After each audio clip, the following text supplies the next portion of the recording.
George in Kencho was shot dead by an armed Garda in his family's front garden on December the 30th, 2020. He was shot 5 times, twice in the back.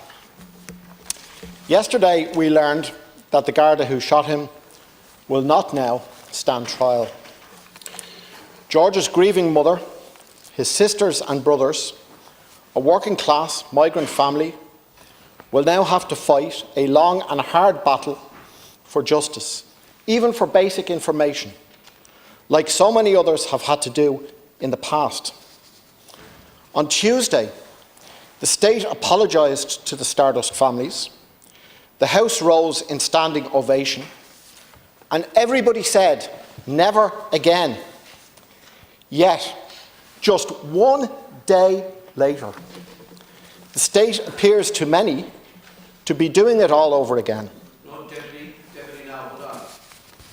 We have, as a matter of long-established principle here, the separation of powers. Separation of powers means that in this House we do not criticise or comment on affairs before the courts.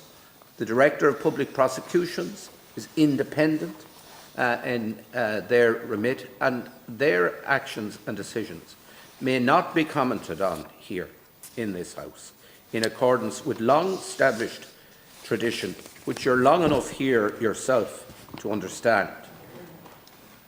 A member shall not be prevented from raising in the Dáil any matter of general public importance. It's matters of public importance I intend to raise here. I'm sorry, you cannot comment, and I will not tolerate any member from any side before I'm told of what group you belong to.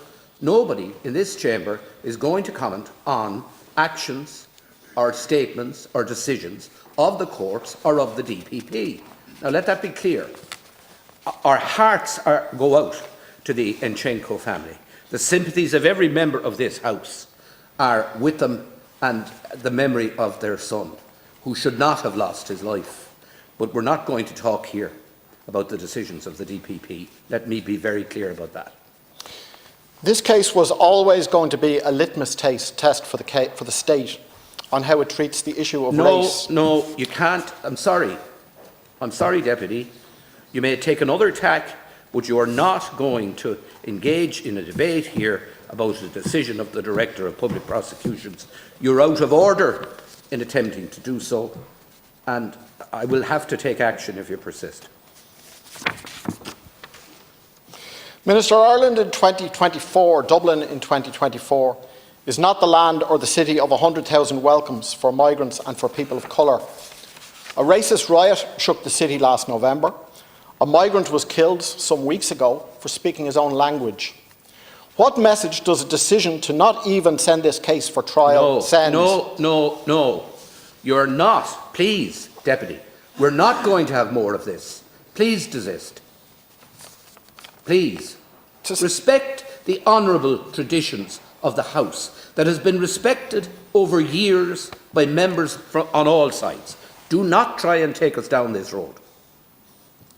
I'm stating a fact, Count Corley, when I say... You can state any facts you like. Count Corley... Sorry. You can state any facts you like, but you're not going to come in here and abuse the long-established principle of separation of powers. You're not going to come in here and make statements about decisions of courts or decisions of the Director of Public Prosecutions. It's as simple as that. You can't have a set... No, you're not. You're not. You can't make... You can't... Excuse me, Deputy. Excuse me, Deputy. The rules of the House impact and apply to every one of the 160 members in the same way. There's no particular set of rules for you. Resume your seat, Deputy. You're out of order. Resume your seat. You're out of order. Resume your seat. You're out of order. Resume your seat. Resume your seat. Standing order is clear, and I wish to have resume your seat. My points. Resume your seat. Resume your seat. I will resume your seat. I will not resume my seat, Count Corley. Right, the House is suspended. The House is suspended for 10 minutes.